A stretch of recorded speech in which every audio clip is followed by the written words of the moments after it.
Praise the Lord. ஹல்லேலூயா.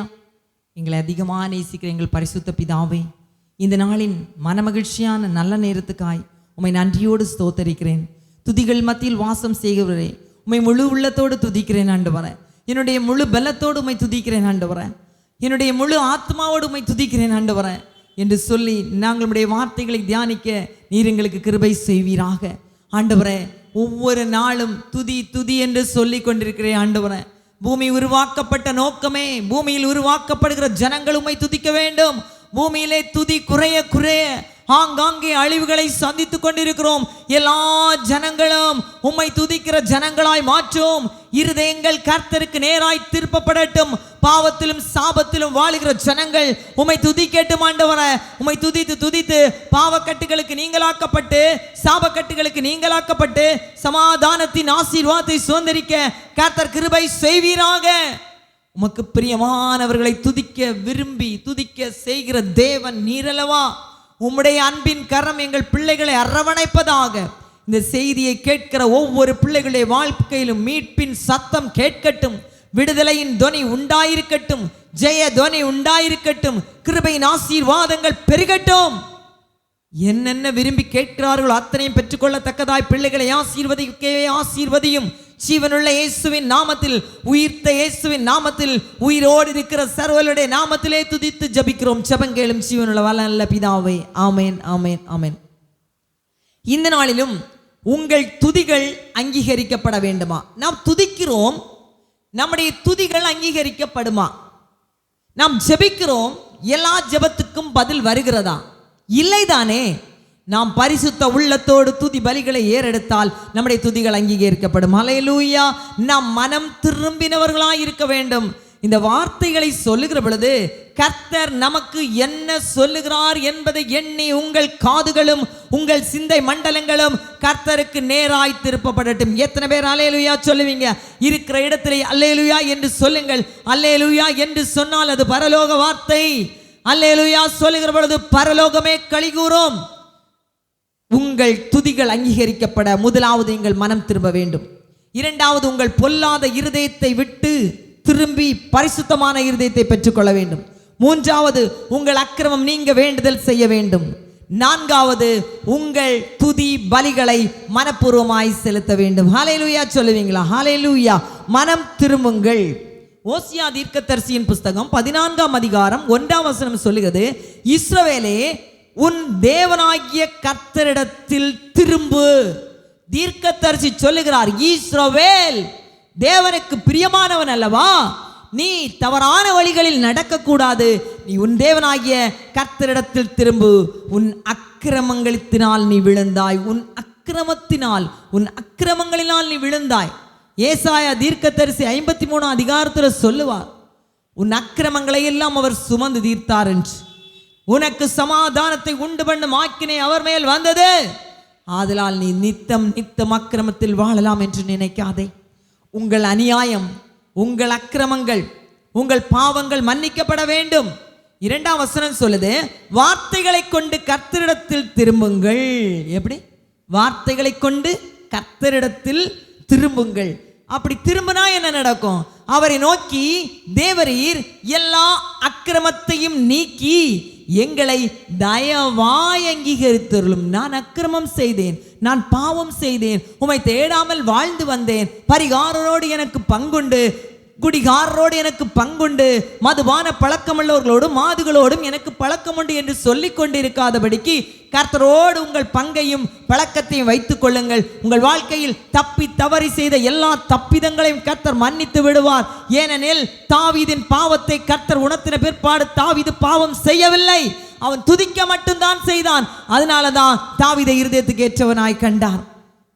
எல்லா அக்கிரமத்தையும் நீக்கி எங்களை தயவாய் அங்கீகரித்தலும், அப்பொழுது நாங்கள் எங்கள் உதடுகளின் காளைகளை செலுத்துவோம். அல்லேலூயா. உதடுகளின் காளை என்பது தேவனுக்கு செலுத்தக்கூடிய ஸ்தோத்திர பலிகள். பாவ பழக்கங்களை விட்டு தேவனிடத்தில் வருவோம். மனம் திரும்புதல் என்று சொல்லுவது என்ன? எபிரேயர் 6ஆம் அதிகாரம் 1ஆம் வசனம் சொல்லுது, மனம் திரும்புதல் என்று சொல்லுவது நாம் தேவன் பேர் வைக்கக்கூடிய விசுவாசமம். ஆகையால் கிறிஸ்துவை பற்றி சொல்லிய மூல உபதேச வசனங்களை நாம் விட்டு செத்த கிரியைகளுக்கு நீங்களாகும் மனம் திரும்புதல் தேவன் பேரில் வைக்கும் விசுவாசம். அப்படியானால் விசுவாசம் உள்ளவன் மனம் திறந்து இருப்பான். ஒரு விசுவாசி மனமாற்றம் அடைந்திருப்பான். அவனைத்தான் கர்த்தர் விசுவாசி என்று சொல்லுகிறார். ஹல்லேலூயா. மனமாற்றம் அடைந்தவன் தேவனுடைய பார்வையில் விசுவாசி. இயேசு கிறிஸ்துவின் முதல் பிரசங்கம் என்ன தெரியுமா? மனம் திரும்புங்கள், பரலோக ராஜ்யம் சமீபித்திருக்கிறது என்று. நாம் துதிக்கும் பொழுது நம் தனத்தின் துதியை அவர் அங்கீகரிப்பார். நாம் எதை கிழித்து தேவனிடத்தில் திரும்ப வேண்டும்? நம்முடைய வஸ்திரங்களை அல்ல, நம்முடைய இருதயத்தை கிழிக்க வேண்டும் என்று யோவேல் தீர்க்கதரிசியின் புஸ்தகம் யோவேல் 2ஆம் அதிகாரம் 13ஆம் வசனம் சொல்லுது, நீங்கள் உங்கள் வஸ்திரங்களை அல்ல, உங்கள் இருதயங்களை கிழித்து, உங்கள் உள்ளான மனிதனை கிழித்து, இருதயங்களுள்ள கசடுகளை கிழித்து, பொல்லாப்புகளை கிழித்து, எரிச்சல்களை கிழித்து, வஞ்சக எண்ணங்களை கிழித்து, நீங்கள் இருதயத்தை சுத்திகரித்து உங்கள் இருதயத்தை கிழித்து தேவனிடத்தில் திரும்புங்கள் என்று தீர்க்கதரிசி சொல்லுகிறார். ஆம் தேவனுடைய பிள்ளைகளே, மார்க்கு தன்னுடைய சுவிசேஷத்திலும் இதை தான் சொல்லியிருப்பார். மார்க்கு சுவிசேஷத்தை வாசிக்கிற பொழுது அதன் 7ஆம் அதிகாரத்தை நீங்க திருப்பினீங்கன்னா, வேதம் கரங்களில் வைத்திருக்கிறவர்கள் அந்த வேத புத்தகத்தை திருப்பிக் கொள்ளுங்கள். ஒருவேளை நீங்கள் யூடியூப் மூலமாக பார்த்து கொண்டிருந்தாலும் அந்த பகுதியை திருப்பி என்னோடு கூட வாசிக்க ஆரம்பிங்கள். அந்த பகுதி ஒரு அருமையான பகுதி பாருங்க. மார்க்கு 7ஆம் அதிகாரம் 20ஆம் வசனத்திலிருந்து வாசிக்கிறேன். மனுஷனுக்குள்ளே இருந்து புறப்படுகிறதே மனுஷனை தீட்டுப்படுத்தும். ஹல்லேலூயா. வெளியே இருந்து நமக்குள் வருகிற ஒன்றும் நம்மை தீட்டுப்படுத்தாது. நமக்குள்ளே இருக்கிற காரியங்கள் தான் நம்மை தீட்டுப்படுத்தும். எப்படி எனில், மனுஷனுடைய இருதயத்தில் இருந்து பொல்லாத சிந்தனைகளும், விபச்சாரங்களும், வேசித்தனங்களும், கொலை பாதகங்களும், களவுகளும், பொருள் ஆசைகளும், துஷ்டத்தனங்களும், கபடும், வன்கண்ணும், தூஷணமும், பெருமையும், மதிகேடும் புறப்பட்டு வரும். ஹல்லேலூயா. பொல்லாங்கனாகிய இவைகள் எல்லாம் உள்ளத்திலிருந்து புறப்பட்டு மனுஷனை தீட்டுப்படுத்தும். இவைகள் இல்லாத மனுஷன் இந்த பூமியிலே உண்டு என்று நான் சொல்ல தகுதியும் இல்லை, இருப்பார்கள் என்று எனக்கு நம்பிக்கையும் இல்லை. ஏன்னா கர்த்தராகிய கிறிஸ்து ஒருவரை நல்ல போதகர் என்று சொன்னபோது பிதாவை தவிர நல்லவன் ஒருவரும் இல்லை என்று சொன்னாரே. இந்த பகுதியில் சொல்லப்பட்ட 13 காரியங்களும் நம்முடைய இருதயத்திலிருந்து புறப்பட்டு நம்மை தீட்டுப்படுத்தும்.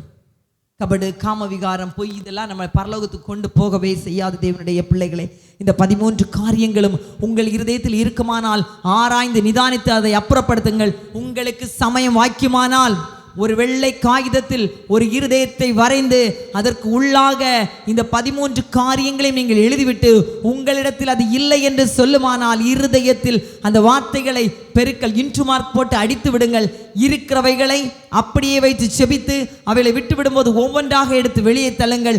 அப்பொழுது அந்த இருதயத்துக்குள்ளாக, சுத்திகரிக்கப்பட்ட இருதயத்துக்குள்ளாக, பரிசுத்தப்படுத்தப்பட்ட இருதயத்துக்குள்ளாக ஆவியின் கனிகள் கடந்து வரும். அன்பு, சந்தோஷம், சமாதானம், நீடிய பொறுமை, தயவு, நற்குணம், இவைகள் உங்கள் இருதயத்தை நிரப்பும் பொழுது சகல வேசித்தனங்களும், கபடும், காமவிகாரம், வன்கண்ணும், எரிச்சல், பொறாமை யாத்தனையும் உங்களை விட்டு அப்புறப்படுத்தப்படும். இப்படி உங்கள் இருதயம் மனம் திரும்பி பரிசுத்தமாக்கப்படுகிற பொழுது அந்த துதி கர்த்தரால் அங்கீகரிக்கப்படும். ஹல்லேலூயா சொல்லுவீங்களா? இருதயத்தை பரிசுத்தப்படுத்துங்கள், அப்பொழுது உங்கள் தேவன் உங்கள் துதிகளை அங்கீகரித்து உங்களுக்குள் வாசம் செய்வார். ஆமென் சொல்லுவோமா? ஹல்லேலூயா. இருதயம் சுத்திகரிக்கப்பட வேண்டும். எனக்கு இருதயம் இருக்கிறதா என்று கேட்டால் எனக்கு தெரியாதுன்னு சொல்றவங்க இருக்காங்க. என் இருதயம் எவ்வளவு கஷ்டப்படுகிறது தெரியுமா? நீ கவலையை சுமக்கிறாய், துக்கத்தை சுமக்கிறாய், கண்ணீரை சுமக்கிறாய், அதனால தான் நீ கவலைப்படுகிற. அதையெல்லாம் எடுத்து மாற்றி வச்சுட்டு துதிக்க ஆரம்பிங்க. துதிக்க துதிக்க எரிக்கோ கோட்டை உடைந்தது போல இருதயத்தில் இருக்கிற எல்லா காரியங்களும் அப்புறப்படுத்தப்படும். பரிசுத்த தேவன் வாசம் செய்கிற ஸ்தலமாய் உங்கள் இருதயம் மாற்றப்படும். ஹல்லேலூயா சொல்லுவீங்களா? 2ஆவதாக, அக்கிரமம் நீங்க வேண்டுதல் செய்யுங்கள். ஹல்லேலூயா. உங்க அக்கிரமம் நீங்கன்னா நீங்க யாரை கேட்கணும் தெரியுமா? ஒரு பாஸ்டரையோ ஒரு சிஸ்டரையோ கேட்க கூடாது. நீங்க கேட்க வேண்டியது என் கர்த்தராகிய கிறிஸ்துவை. ஹல்லேலூயா. ஓசியா தீர்க்கதரிசி 14:2 சொல்வார், உங்கள் அக்கிரமம் நீங்க வேண்டுதல் செய்யுங்கள். முதலாவது அக்கிரமம் நீங்க வேண்டும். மனம் திரும்ப வேண்டுமானால் எல்லா அக்கிரமத்தையும் நீக்கும் ஆண்டவரே, நீர் என்னை தயவாய் அங்கீகரித்தருளும் என்று கேட்கிறார். அப்படியானால் நம் பாவங்கள் மன்னிக்கப்படுவதற்கு தேவனுடைய தயவு வேண்டியதாயிருக்கிறது, தேவனுடைய உதவி வேண்டியதாயிருக்கிறது. என் பாவங்கள் என் தேவனால் மட்டும் மன்னிக்கப்படும். என் அக்கிரமங்கள் என் தேவனால் மட்டும் மன்னிக்கப்படும். ஒரு மனிதனிடத்தில் சொல்லி எனக்கு பாவ மன்னிப்பு பெற்றுக்கொள்ள முடியாது. ஏனெனில் மனுஷன் பாவம் செய்கிறவன், மனுஷன் பொய் சொல்லுகிறவன், மனிதன் தூற்றித் திரிகிறவன். ஆனால் கர்த்தர் மட்டுமே உன் பாவத்திற்கு பரிகாரியாய் வந்தார். என் பாவங்கள் என் இயேசு மன்னித்து விட்டார். தன் மகளாய் என் இயேசு ஏற்றுக்கொண்டார். இனி நான் பாவி அல்ல, பரிசுத்தமாகிவிட்டேன். இனி நான் பாவி அல்ல, பரிசுத்தமாகிவிட்டேன். நேசரின் பின் செல்லுவேன், நான் திரும்பி பார்க்க மாட்டேன். என் நேசரின் பின் செல்லுவேன், நான் திரும்பி பார்க்க மாட்டேன். என் பாவங்கள் என் இயேசு மன்னித்து விட்டார். தன் மகளாய் என் இயேசு ஏற்றுக்கொண்டார். சொல்லுவோமா? இனி நான் பாவி அல்ல, பரிசுத்தமாகிவிட்டேன். ஆம் தகப்பனே, உம்முடைய வார்த்தைகளினாலும் உம்மை துதிப்பதினாலும் உம்முடைய வசனத்தினாலும் உம்முடைய செய்தியினாலும் நான் பரிசுத்தமாக்கப்பட்டிருக்கிறேன். இந்த பரிசுத்தமாக்கப்பட்ட பிள்ளைகள் உங்கள் உதடுகளை சுத்திகரிக்கும்படிக்காய் தேவன் விரும்புகிறார். உதடுகளின் கனி ஸ்தோத்திர கனி என்று வேதம் சொல்லுகிறது. எபிரேயருக்கு எழுதின நிருபம் 13ஆம் அதிகாரம் அதன் 15ஆம் வசனத்தை வாசிக்கிற பொழுது, ஆகையால் அவருடைய நாமத்தை துதிக்கும் உதடுகளின் கனியாகிய ஸ்தோத்திர பலியை அவர் மூலமாய் எப்போதும் தேவனுக்கு செலுத்த கடவும். ஹல்லேலூயா. உதடுகளின் கனி எனது ஸ்தோத்திர கனி. ஹல்லேலூயா. உதடுகளின் கனியாகிய ஸ்தோத்திர பலி. நாம் சொல்லுகிற ஒவ்வொரு ஸ்தோத்திரங்களும் நம்முடைய உதடுகளின் கனியாய் இருக்கிறது. ஹல்லேலூயா. சங்கீதக்காரன் தாவீது 50ஆம் சங்கீதத்தில் சொல்லுவார், ஸ்தோத்திர பலியிடுகிறவன் என் தேவனை மகிமைப்படுத்துகிறான். ஹல்லேலூயா. ஸ்தோத்திர பலியிடுகிறவன் என்னை மகிமைப்படுத்துகிறான். தன் வழிகளை செவைப்படுத்துகிறவனுக்கு என் ரட்சிப்பை காண்பேன் என்று. நீங்க ரட்சிப்பை காண வேண்டுமா? ஸ்தோத்திர பலியிடுங்கள். பாவத்தை விட்டு மனம் திரும்ப வேண்டுமா? ஸ்தோத்திர பலியிடுங்கள். உங்கள் ஸ்தோத்திர கனிகள் தான் தேவன் உங்களுக்கு கொடுக்கிற ஆசீர்வாதம். உங்கள் உதடுகளினால் பாவமான வார்த்தைகளை பேசாதிருங்கள். உங்கள் உதடுகளினால் சாபமான வார்த்தைகளை பேசாதிருங்கள். உங்கள் வார்த்தைகளை உதடுகளினால் அந்த வார்த்தைகளை உதிர்க்கிற பொழுது தேவனுக்கு பிரியமான வார்த்தையாய் வெளிவரட்டும். உங்கள் உதடுகளிலிருந்து கெட்ட வார்த்தை ஒன்று வெளிவராது இருப்பதாக. மனிதனுக்கு பக்தி விருத்தி உண்டாவதற்கான வார்த்தைகளையே பேசுங்கள். அப்பொழுது அந்த ஸ்தோத்திரங்களில் தேவன் பிரியப்படுவார். நான் அசுத்த உதடுள்ள மனுஷன் என்று ஏசாயா சொல்லுவார். லேவியராகமத்தில் எழுதியிருக்கு 19:24 கனிகள் எல்லாம் துதி செலுத்துவதற்கேற்ற பரிசுத்தமா இருக்குமா. கனிகள் எப்படி இருக்கும்? அந்த கனிகளை கொண்டு தேவனுக்கு நாம் காணிக்கை செலுத்துகிற பொழுது அவைகள் துதி செலுத்துவதற்கேற்ற பரிசுத்தமாக இருக்கும். ஹல்லேலூயா. அப்படியானால் துதி செலுத்துவதற்கு கனிகள் பரிசுத்தப்படுத்தப்படுகிறது என்றால் நம்முடைய உதடுகள் பரிசுத்தப்படுத்த விட. உதடுகளை நல்லா பல்லு தேய்க்கும் போது நல்லா பிரஷ் பண்ணி நல்லா வாஷ் பண்ணி சுத்தமாக வைக்கிறது இல்லை. தேவனுக்கு பிரியமான வார்த்தைகளை பேசி பரலோக தேவனை துதித்து ஆராதித்து நம்முடைய உதடுகளை பரிசுத்தமாய் வைத்துக் கொள்ள வேண்டும் என்று தேவன் விரும்புகிறார். ஹல்லேலூயா. ஏசாயா தீர்க்கதரிசி 6ஆம் அதிகாரத்துல 7ஆம் வசனத்துல அழகாக சொல்றார் பாருங்க. அதனால் என் வாயை தொட்டு இதோ இது உன் உதடுகளை தொட்டபடியினால் உன் அக்கிரமம் நீங்கி பாவம் நிவர்த்தியானது என்றார். அப்போ கர்த்தர் வரணும். ஒரு நாள் பாருங்க, இந்த தீர்க்கதரிசிட்ட இவன் பார்க்குறான், கதவு நிலைகளை பார்க்குறான், சேனைகளின் கர்த்தராகிய ராஜாவை பார்க்குறான், வஸ்திர தொங்கலை பார்க்குறான். அவன் நினைக்கிறான், நான் அசுத்த உதடு உள்ளவன், அப்போ ஆண்டவர் என் காரியமா யார் போவார் என்று கேட்கிற பொழுது அவன் சொல்றான், நான் அசுத்த உதடுகள் உள்ள மனுஷன். 5ஆம் வசனம் சொல்லுது, அப்பொழுது நான் ஐயோ அதமானேன், நான் அசுத்த உதடுகள் உள்ள மனுஷன், அசுத்த உதடுகள் உள்ள ஜனங்கள் மத்தியிலே வாசம் பண்ணுகிறேன். அப்படி இருந்தும் சேனைகளின் கர்த்தராகிய ராஜாவை என் கண்கள் கண்டதே அப்படின்னு சொல்றப்பதான் அந்த சேராபின்கள் ஒருவன் வந்து அந்த குரட்டினாலே, அக்கினி குரட்டினாலே அவன் உதடுகளை தொடுக. அந்த தொட்ட மாத்திரத்தில் அவன் வாயை தொட்டதும் இது உன் உதடுகளை தொட்டபடியினால் உன் அக்கிரமம் நீங்கிற்று. இப்ப பாருங்க, உங்களை சுத்திகரிப்பதற்கு ஒரு தேவதூதன் தேவைப்படுகிறான். இயேசு கிறிஸ்து சொல்வார், நான் பிதாவை வேண்டிக் கொண்டால் எனக்காக 12 லேகியோனுக்கு அதிகமான தூதர்களை அனுப்ப மாட்டாரோ? அப்படியானால் உன் உதடுகளை சுத்திகரிக்க, உன் நாவை சுத்திகரிக்க, உன் வாயை சுத்திகரிக்க, உன் இருதயத்தை சுத்திகரிக்க நீ வேண்டிக் கொண்டால் உனக்காக கர்த்தர் தம்முடைய தேவதூதர்களுக்கு கட்டளையிடுவார். ஏசாயா நாவை தொட்ட சேராவின் தூதர் நம்முடைய நாவுகளை தொடுவார். இருக்கிற இடத்துல கண்களை மூடி சொல்லுவீங்களா? சேராபின் தூதர்கள் போற்றிடும் பரிசுத்தர் மகிமையே உடையாக அணிந்துள்ள மகத்துவர். தகப்பனே, நீர் சேராபின் தூதர்கள் துதிக்க அவருடைய துதிகளிலே வாசம் செய்கிற தேவனாயிருக்கிறீரே ஆண்டவரே. இப்பொழுது நாங்கள் துதி செலுத்த ஆரம்பிக்கிற பொழுது எங்கள் துதிகளில் நீர் பிரியப்படுவீர், எங்கள் ஸ்தோத்திர கனிகளில் பிரியப்படுவீர். எத்தனை பேர் அல்லேலூயா சொல்லுவீங்க? நான் 3 காரியத்தை சொல்லிட்டேன். முதலாவது, துதி செலுத்துவதற்கு நீங்கள் மனம் திரும்ப வேண்டும். 2வது, உங்கள் பொல்லாத இருதயத்தை பரிசுத்தப்படுத்த வேண்டும். 3வது, உங்கள் அக்கிரமம் நீங்க வேண்டுதல் செய்ய வேண்டும். 4வது, நீங்கள் துதி செலுத்துவீர்களானால் மனப்பூர்வமாய் செலுத்துங்கள். மனப்பூர்வமாய் அந்த வேலை செஞ்சு இந்த வேலை செஞ்சு ஆண்டவருக்கு நேரத்தை கொடுக்க டைமே இருக்காது. சிஸ்டர், 1000 ஸ்தோத்திர பலி டெய்லி சொல்லுங்க சிஸ்டர். எங்க சிஸ்டர் எங்களால் முடியும்? வீட்டு வேலை பார்க்கணும், ஃபோன் பேசணும், டிவி பார்க்கணும், பிள்ளைகளை பார்க்கணும், எத்தனையோ வேலைகள் இருக்குது. எல்லாவற்றையும் செய்யுங்க. அதோடு கூட என் ஆண்டவருக்கு ஒரு நேரத்தை ஒதுக்குங்க. அந்த நேரத்தில் நீங்க துதிக்க ஆரம்பிங்க. 1000 துதி பலிகளும் துதி ஸ்தோத்திர அங்கீகரிப்பின் ஜபமும் ஏறெடுப்பதற்கு ஒரு மனிதனுக்கு அரை மணி நேரம் போதும். நான் 18 நிமிஷத்தில் 1000 ஸ்தோத்திர பலிகளை சொல்லி முடிப்பேன். நீங்களும் அப்படி பழகினால் தேவ நாமம் உங்கள் மூலமாய் மகிமைப்படும். மனம் உங்களிடத்தில் இருக்கிறது, மனப்பூர்வமாய் செலுத்துங்கள்.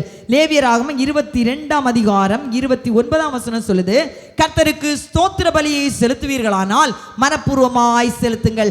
அன்றைய ஸ்தோத்திர பலியின் பிரமாணம் என்ன? புறா குஞ்சு அல்லது புறாக்கள் அல்லது ஆட்டுக்கடாக்கள் அல்லது வெள்ளாட்டுக்கடாக்கள் இவைகளை சந்தோஷமாய் செலுத்தி விடுவார்கள். முழு உள்ளத்தோடு பலி செலுத்துகிறவன் தன்னுடைய பாவங்களை அறிக்கையிட்டு பாவ நிவாரண பலியாக புறா குஞ்சுகளையும் ஆட்டுக்கடாக்களையும் பலியாக செலுத்துவான். இன்றைக்கு ஜீவனுள்ள தேவன், ஜீவனுள்ள பலி பொருளாக உயிருள்ள உன் வாயிலிருந்து வெளிவரக்கூடிய ஸ்தோத்திர கனிகளை கேட்கிறார். இந்த பலிகளில் தான் தேவன் வாசம் செய்வார். அவருக்காக அந்த ஜீவனுள்ள தேவன் விரும்புகிற பலி பொருளாகிய அன்றைக்கு சாலமோன் தன் சர்வாங்க பலிபீடத்திலே பலியிட்ட 1000 தகன பலியை போல உங்களால் பலியிட முடியாது. ஆட்டுக்கடாக்களும் புறா குஞ்சுகளும் நம்மிடத்தில் இல்லையே ஆயிரக்கணக்கில். ஆதலால் நம்மிடத்தில் இருக்கிற உதடுகளின் காளைகளை கொண்டு நம் தேவனை ஸ்தோத்தரிப்போம். நாம் ஜெபிப்போமா? எங்களை அதிகமாக நேசிக்கிற எங்கள் நல்ல தகப்பனே, நான் ஏறெடுக்கிற துதி ஸ்தோத்திரங்கள் வீணாய் போய் விடாதபடிக்கு ஆண்டவரே, நான் மனம் திரும்பிய உள்ளத்தோடு துதி பலிகளை ஏறெடுக்க கிருபை தாரும். ஆண்டவரே, என் பொல்லாத இருதயத்தை விட்டு மனம் திரும்பி துதி பலிகளை ஏறெடுக்க கிருபை தாரும். அக்கிரமம் நீங்க வேண்டுதல் செய்ய எனக்கு கற்றுத்தாரும். மனப்பூர்வமாய் சந்தோஷமாய் ஏக சிந்தையோடு உமக்கு நான் துதி பலிகளை செலுத்த எனக்கு உதவி செய்யும். உம்முடைய சத்தத்துக்கு கீழ்ப்படுகிற மகளாய் மகனாய் என்னை மாற்றும் ஆண்டவரே. உம்முடைய அன்பின் ஆவி என்னை அலங்கரிக்கட்டும் அப்பா. இந்த வார்த்தைகளை கேட்டு நான் மனம் மாற வேண்டும், நான் மனம் திருந்த வேண்டும், என் கர்த்தரை ஏற்றுக்கொள்ள வேண்டும், இயேசுவை சொந்த இரட்சகராக ஏற்றுக்கொள்ள வேண்டும், என் வாழ்க்கை ஆசீர்வாதமாய் மாற வேண்டும், வாலிப நாட்கள் செய்த தவறுகள் மாற வேண்டும், இனி நான் கர்த்தருக்காக ஓட வேண்டும் என்று வாஞ்சிக்கிற பிள்ளைகளுடைய வாழ்க்கையிலே தேவன் பரிசுத்தத்தை கொடுப்பீராக, பரிசுத்த வாழ்க்கையை கொடுப்பீராக, நல்ல மனதை கொடுப்பீராக, நல் மனசாட்சியை கொடுப்பீராக. சுத்த இருதயத்தில் தெளிக்கப்பட்டவர்கள் போல பொல்லாத இருதயத்தை கழுவி சுத்திகரிக்க கிருபை செய்வீராக.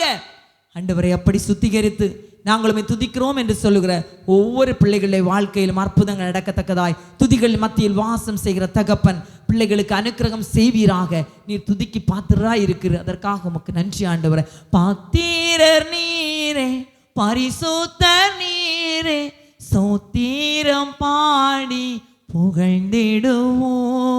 பாத்திரர் நீரே, பரிசுத்தர் நீரே, ஸ்தோத்திரம் பாடி புகழ்ந்திடுவோம். 1000 ஸ்தோத்திர பலிகளை அன்றாடம் ஏறெடுக்கும்படிக்காய் கர்த்தர் சார்பில் கர்த்தர் என்னோடு சொல்லிய வார்த்தைகளின்படி உங்களுக்கு நான் ஒரு ஆலோசனை சொல்லுகிறேன். சமயம் வாய்த்தாலும் சமயம் வாய்க்காவிட்டாலும் அருளாதர் இயேசுவையும் பிதாவாகிய தேவனையும் பரிசுத்த ஆவியானவரை நினைத்து எவ்வேளையிலும் எந்நேரத்திலும் எக்காலத்திலும் சூழ்நிலையிலும் எந்த துன்பம் வரினும் அவரை துதிக்கும் ஸ்தோத்தரிக்கும் ஆரம்பிங்க. உங்கள் வாழ்க்கையில் இருக்கக்கூடிய சகல தடைகளும் உடைக்கப்பட்டு நீங்கள் ஆசீர்வதிக்கப்பட்ட சீமான்களாய் மாறுவீர்கள் என்பதில் எந்த சந்தேகமும் இல்லை.